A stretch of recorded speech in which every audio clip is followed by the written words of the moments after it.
आज के हमारे इस वीडियो का टॉपिक इलेक्ट्रिकल इंटरव्यू क्वेश्चन के ऊपर है। दोस्तों यह हमारे इंटरव्यू क्वेश्चन सीरीज का दूसरे नंबर का वीडियो है। हमारी इस सीरीज और इस वीडियो के अंदर हम सिर्फ 5 से 6 मिनट के अंदर इलेक्ट्रिशियन इंटरव्यू के अंदर सबसे ज्यादा पूछे जाने वाले सवालों के ऊपर बात करेंगे। तो वीडियो को स्टार्ट कर लेते हैं। तो दोस्तों आज का हमारा पहला सवाल है, सीरीज और पैरेलल कनेक्शन क्या है।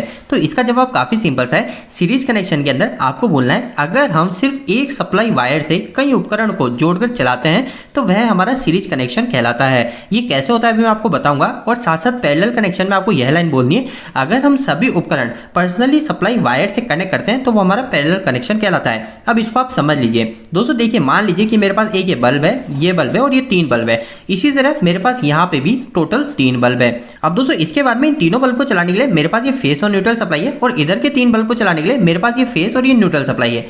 अब अगर मैं इस सीरीज कनेक्शन में जोड़ूंगा इस बल्ब को, तो इसमें लिखा हुआ है अगर हम सिर्फ एक सप्लाई वायर से ही कई उपकरण को जोड़कर चलाते हैं तो वह सीरीज कनेक्शन कहलाता है। तो मैं क्या करूंगा, सिर्फ ये एक फेस वायर को ले जाऊंगा और इस बल्ब से जोड़ दूंगा और फिर बाद में क्या करूंगा, ये जो बल्ब है इस बल्ब को दूसरे पॉइंट से, इस बल्ब को दूसरे पॉइंट से, दूसरे बल्ब के पॉइंट से ऐसे जोड़ के और आखिरी में जो पॉइंट बचेगा उसको मैं जोड़ दूंगा न्यूट्रल के साथ में। इधर 3 बल्ब के अलावा 4, 5 जितने भी बल्ब है वो सब बल्ब ऐसे ही कनेक्ट होंगे। ठीक है, तो ये हो गया हमारा सीरीज कनेक्शन। मतलब हमको दिख रहा है कि हमने सिर्फ एक सप्लाई के वायर को उपयोग में लिया और हमने कई सारे उपकरण को चला दिया। तो ये हो गया हमारा सीरीज कनेक्शन। पैरेलल कनेक्शन की बात करें तो पैरेलल कनेक्शन काफी सिंपल सा है। इसमें लिखा हुआ है अगर हम सभी उपकरण को पर्सनल सप्लाई वायर से कनेक्ट करते हैं तो वह पैरेलल कनेक्शन है। तो क्या है, हमारा ये बल्ब है, इस बल्ब को मैं फेस ले जाके दूंगा और न्यूट्रल ले जाके दूंगा। दूसरे बल्ब को भी इसी तरह मैं फेस भी दूंगा और न्यूट्रल भी दूंगा। तीसरे बल्ब को भी मैं पर्सनली फेस भी दूंगा, ये फेस भी ले गया और ये न्यूट्रल भी ले गया। मतलब तीनों के लिए मैं जो फेस सप्लाई है तीनों बल्ब के पास में ले जाके जोड़ूंगा। जबकि इसके अंदर मैंने क्या किया, तीनों बल्ब को आपस में सीरीज में कनेक्ट कर दिया। तो ये होता है हमारा सीरीज कनेक्शन और ये होता है हमारा पैरेलल कनेक्शन। अब दोस्तों सीरीज पैरेलल कनेक्शन का मैं एक उदाहरण दे दूं तो दिवाली के अंदर आपने आपके घरों के अंदर उपयोग आने वाली एलईडी को जरूर देखा होगा। उसमें कई सारी छोटी छोटी एलईडी जुड़ी होती है। तो वो जो होती है दोस्तों वो हमारी सीरीज कनेक्शन के अंदर जुड़ी होती है। अगर उसके अंदर हमारा सिर्फ एक ये एलईडी खराब हो जाएगी ना तो बाकी की जितनी भी एलईडी है वो सारी ऑटोमेटिक बंद हो जाएगी, क्योंकि हमारा जो कनेक्शन है वो कनेक्शन बीच में से टूट जाएगा। तो ये होता है हमारा सीरीज कनेक्शन। अगर हम पैरेलल कनेक्शन के उदाहरण की बात करें तो हम हमारे घर के अंदर जितने भी उपकरण को चलाते हैं, चाहे हमारे घर की टीवी है, चाहे हमारे छत का पंखा है, जितने भी उपकरण है वो सारे के सारे पैरेलल कनेक्शन से ही होते हैं। क्योंकि आप सभी ने देखा है हम हमारे फैन को एक फेस और एक न्यूट्रल देते हैं, हम हमारी टीवी को भी एक फेस न्यूट्रल देते हैं, हमारे मोबाइल चार्जर को भी एक फेस न्यूट्रल देते हैं। तो वो होता है हमारा पैरेलल कनेक्शन। अब दोस्तों पहले सवाल को जान लेने के बाद में अब हम हमारे दूसरे सवाल के ऊपर आते हैं। ये इलेक्ट्रिशियन से काफी ज्यादा पूछा जाता है। इसमें लिखा हुआ है कि हमारे रूम में किस साइज का सीलिंग फैन लगेगा, ये हमें कैसे पता चले।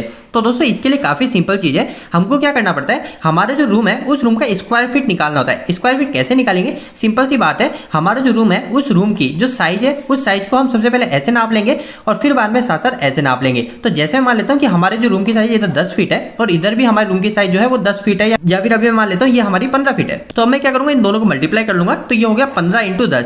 तो ये मेरे को जो रूम की साइज हो गई वो हो गई 150 स्क्वायर फीट। अगर आपका रूम 10 फीट ऐसे और 10 फीट ऐसे तो 10 × 10 कर लेना है। तो 10 × 10 हो जाएगा हमारा 100 स्क्वायर फीट का हमारा रूम है। तो सीलिंग फैन की साइज निकालने के लिए सबसे पहले हम क्या करते हैं, हमारे रूम के स्क्वायर फीट की साइज को निकालते हैं। तो वो हमने निकाल लिया। अब जैसा कि हम सभी को पता है हमारे जो सीलिंग फैन आते हैं 24 इंच के आते हैं, फिर 36 के आते हैं, फिर 48 इंच के आते हैं और फिर लास्ट में हमारे 56 इंच के आते हैं। इन दोनों के बीच में हमारे 52 इंच का भी आता है, पर 52 इंच काफी कम उपयोग में लिया जाता है। और अगर मैं इस इंच के आगे इस पंखे के mm भी लिखूं तो ये होगा हमारा 600 mm का पंखा, 48 इंच का होगा हमारा 1200 और 56 इंच का होगा हमारा 1400 mm का सीलिंग फैन। अब दोस्तों इसके बाद में इन चारों में से हम हमारे घर में कौन सा सीलिंग फैन को लगाएं। अब दोस्तों हमने हमारे कमरे का स्क्वायर फीट को तो निकाल लिया। इस स्क्वायर फीट को देखते हैं हम सीलिंग फैन का सिलेक्शन करेंगे।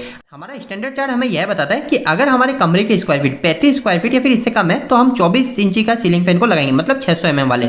और अगर हमारे कमरे की साइज 35 स्क्वायर फीट से 65 स्क्वायर फीट के बीच में तो हम 36 इंच के सीलिंग फैन मतलब 900 mm के सीलिंग फैन को लगाएंगे। इसके बाद में दोस्तों अगर आपके कमरे की साइज 65 स्क्वायर फीट से 100 स्क्वायर फीट के बीच में है तो आप क्या करेंगे, उस समय 48 इंच के सीलिंग फैन मतलब 1200 mm के सीलिंग फैन को लगाएंगे। और अधिकतर घरों में हमको यही सीलिंग फैन देखने को मिलता है। अब दोस्तों इसके बाद में हम 56 इंच मतलब 1400 mm के सीलिंग फैन को लगाते हैं जब हमारा जो रूम है उसकी साइज 100 स्क्वायर फीट से लेकर 225 स्क्वायर फीट तक की रहती है। और अगर हमारे रूम की साइज 225 स्क्वायर फीट से भी ज्यादा है तो हम क्या करेंगे, उस समय डबल सीलिंग फैन को लगाएंगे।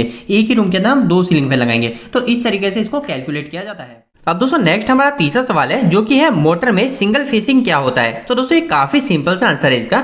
जैसे कि हम सभी को पता है हमारी इंडस्ट्री के अंदर जो मोटर लगाई जाती है वो हमारी 3 फेज सप्लाई से चलती है। अब दोस्तों अगर किसी भी कारण से हमारी जो 3 फेज सप्लाई आ रही है वो 3 फेज में से एक फेज सप्लाई कट जाए और हमारी जो मोटर है वो मोटर हमारी सिर्फ 2 फेज पे ही रन हो जाए, तो वो जो कंडीशन कहलाती है वो कंडीशन कहलाती है हमारी सिंगल फेसिंग कंडीशन। मतलब कि मेरी मोटर के अंदर अगर कोई भी एक फेज मिस हो जाता है ना, तो वो जो कंडीशन होती है वो इसी कंडीशन को हम बोलते हैं सिंगल फेसिंग कंडीशन, और हम उसी को ही बोलते हैं कि हमारी जो मोटर है वो मोटर हमारी सिंगल फेसिंग हो चुकी है। और दोस्तों साथ साथ मैं आपको बता दूं ये जो सिंगल फेसिंग की प्रॉब्लम है ये काफी ज्यादा हार्मफुल है, ये हमारी मोटर की वाइंडिंग को पूरी तरीके से जला सकती है, खराब कर सकती है। तो इस प्रॉब्लम से बचने के लिए हमको मोटर के साथ में प्रोटेक्टिंग डिवाइस को लगाना चाहिए। और जैसे कि हम सभी को पता है हमारी कंपनी में जो ओवरलोड रिले उपयोग में ली जाती है वो ओवरलोड रिले हमको सिंगल फेसिंग मतलब एक फेज कभी कट हो गया तो उस समय हमको सुरक्षा देती है, तो इसलिए हम ओवरलोड रिले को लगाते हैं, वो हमको सिंगल फेसिंग से ही सुरक्षा देती है। अब दोस्तों नेक्स्ट है हमारा 4th नंबर का सवाल जो कि काफी ज्यादा इंपॉर्टेंट है और कई लोगों के मन में कंफ्यूजन भी पैदा करता है कि आखिर एचआरसी फ्यूज और नॉर्मल फ्यूज इन दोनों में क्या अंतर होता है। तो दोस्तों अगर हम सबसे पहले एचआरसी फ्यूज की फुल फॉर्म की बात करें तो ये होती है हाई रैप्चर कैपेसिटी फ्यूज। तो दोस्तों इसके अंतर को समझना काफी ज्यादा आसान है। जैसे कि हम सभी को पता है हमारे जो इलेक्ट्रिकल सर्किट होते हैं वो 2 भागों में बटे होते हैं। नंबर 1 होता है हमारे पावर सर्किट और नंबर 2 होता है हमारा कंट्रोल सर्किट। अब दोस्तों जैसा कि हम सभी को पता है हमारा जो कंट्रोल सर्किट होता है उसके अंदर हमारा ज्यादा करंट फ्लो नहीं होता, उसके अंदर हमारा मुश्किल से 2 से 5 एम्पियर करंट फ्लो होता है। तो इस जगह जहां पे 2 से 5 एम्पियर ही करंट फ्लो हो रहा है मतलब काफी कम करंट फ्लो हो रहा है, यहाँ पर हम नॉर्मल फ्यूज को लगाते हैं। जबकि अगर हम पावर सर्किट की बात करें तो पावर सर्किट के अंदर हमारे काफी ज्यादा एम्पियर फ्लो होते हैं, जैसे कभी 100, 250 या फिर इससे भी ज्यादा एम्पियर फ्लो होते हैं। तो दोस्तों जहां पर इतना ज्यादा करंट फ्लो हो रहा है तो वहां पर हम जो प्रोटेक्शन के लिए फ्यूज में उपयोग लेते हैं वो हम लेते हैं एचआरसी फ्यूज। तो अब आपको एक पॉइंट तो क्लियर हो गया कि हम पावर सर्किट के अंदर एचआरसी फ्यूज का उपयोग लेते हैं और कंट्रोल सर्किट के अंदर हम नॉर्मल फ्यूज का। पर आखिर इन दोनों में अंतर क्या है? तो दोस्तों इन दोनों फ्यूज के अंदर हमारा सिर्फ एक और काफी बड़ा अंतर है, वो है कि जैसे हमारा एक नॉर्मल फ्यूज है और नॉर्मल फ्यूज हम मान लेते हैं कि हमारा 10 एम्पियर का एक फ्यूज है। अब दोस्तों जैसे हमारे सर्किट के अंदर 10 एम्पियर से 11 एम्पियर करंट फ्लो होगा तो ये हमारा फ्यूज उस 11 एम्पियर को निकलने ही नहीं देगा। उसी समय जैसे हमारा 10 एम्पियर से ज्यादा करंट हुआ उसी समय हमारा जो फ्यूज है ये फ्यूज ओपन हो जाएगा और हमारे सर्किट को ओपन कर देगा। पर जबकि अगर हम हमारे एचआरसी फ्यूज की बात करें तो ये एचआरसी फ्यूज क्या करता है, हमारे सर्किट को थोड़ी देर के लिए होल्ड रखता है, मतलब हमारे जो एम्पियर है उस एम्पियर को कुछ मिली सेकेंड तक ये निकलने देता है। जैसे अगर हम उदाहरण की बात करें तो हमारे पास एक 10 एम्पियर का एचआरसी फ्यूज है, तो अगर हमारी मोटर किसी भी कारणवश जैसे कोई इलेक्ट्रिकल जर्क आ गया तो उस समय अगर हमारी मोटर कुछ मिली सेकंड के लिए 12 एम्पियर करंट ले लेती है तो उस समय हमारा जो एचआरसी फ्यूज है उस एचआरसी फ्यूज हमारे सर्किट को बंद नहीं करेगा, एचआरसी फ्यूज ओपन नहीं होगा।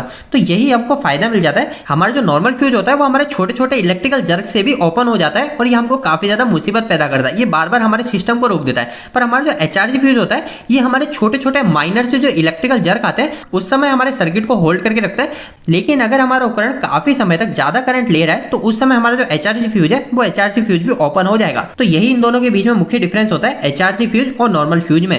अब दोस्तों आखिरी में हमारे सिर्फ 2 क्वेश्चन और बचते हैं, इन दोनों क्वेश्चन को हम सिर्फ 1 मिनट के अंदर समझ लेते हैं। 5वां सवाल है कि हम जो इलेक्ट्रिकल बल्ब को उपयोग में लेते हैं उसके अंदर हमारा कौन सा फिलामेंट मतलब कौन से तार का उपयोग लिया जाता है, उसका क्या नाम है। तो दोस्तों हमारे बल्ब के अंदर जो फिलामेंट तार उपयोग में लिया जाता है वो होता है हमारा टंगस्टन वायर। और इसके बाद में हमारा आखिरी और छठा सवाल है कि इलेक्ट्रिकल हीटर के अंदर हमारे कौन से फिलामेंट का उपयोग लिया जाता है। तो दोस्तों इसका जवाब है हमारे नाइक्रोम के वायर का हम इलेक्ट्रिकल हीटर में उपयोग में लेते हैं। दोस्तों इसके साथ साथ आपसे इन दोनों का मेल्टिंग पॉइंट भी पूछा जा सकता है कि आखिर हम इस वायर को क्यों उपयोग में ले रहे हैं, हम यहाँ पे कॉपर या फिर एल्यूमिनियम के वायर को उपयोग में क्यों नहीं लेते हैं। तो दोस्तों उस समय आपको बोलना है कि हमारा जो टंगस्टन वायर होता है या फिर नाइक्रोम वायर होता है इसका जो मेल्टिंग पॉइंट होता है वो मेल्टिंग पॉइंट काफी ज्यादा होता है। मेल्टिंग पॉइंट का मतलब ये जो टंगस्टन वायर है अगर मैं इसको गर्म करूंगा तो ये जल्दी से पिघलेंगे नहीं, इसका जो मेल्टिंग पॉइंट है इसका जो टेम्परेचर है वो काफी ज्यादा होता है। अगर हम टंगस्टन वायर की बात करें जो कि बल्ब में उपयोग लिया जाता है इसका जो मेल्टिंग पॉइंट होता है वो होता है 3400 डिग्री सेल्सियस, मतलब 3400 डिग्री सेल्सियस जब तक टेम्परेचर नहीं जाएगा ये हमारा टंगस्टन वायर पिघलेगा नहीं। तो ये काफी अच्छी बात है। इसके बाद में हम नाइक्रोम जो कि इलेक्ट्रिकल हीटर में उपयोग लिया जाता है इसकी बात करें तो इसका जो मेल्टिंग पॉइंट होता है वो होता है 1400 डिग्री सेल्सियस। लेकिन दोस्तों आपको बेसिक नॉलेज में कॉपर और एल्यूमिनियम का भी मेल्टिंग पॉइंट पता होना चाहिए। तो कॉपर का मेल्टिंग पॉइंट करीब 1050 डिग्री सेल्सियस के आसपास होता है, जबकि एल्यूमिनियम की बात करें तो ये हमारा 600 डिग्री सेल्सियस के आसपास ही होता है। तो दोस्तों उम्मीद है कि आज का आपको यह पार्ट 2 काफी ज्यादा पसंद आया होगा। अगर आप पार्ट 3 भी चाहते हैं इस वीडियो का तो आप कमेंट बॉक्स में कमेंट करके जरूर बताइएगा। और साथ साथ दोस्तों अगर आपके भी कोई भी क्वेश्चन है जो कि आपसे इंटरव्यू में पूछे गए थे और आपको लगता है सभी को पता होनी चाहिए तो आप मुझे कमेंट बॉक्स में कमेंट करके जरूर बताइएगा। दोस्तों आपको आज की मेरी यह मेहनत यह वीडियो कैसी लगी इस वीडियो को लाइक करके जरूर बताएं। अगर आपको कोई भी सवाल इस वीडियो के प्रति इलेक्ट्रिकल जुड़ा तो आप मुझे नीचे कमेंट बॉक्स में कमेंट करके पूछ सकते हैं। इलेक्ट्रिकल की वीडियो अगर आप हिंदी में देखना पसंद करते हैं आज हमारे चैनल को सब्सक्राइब कर लीजिए। आज के लिए इतना ही, धन्यवाद।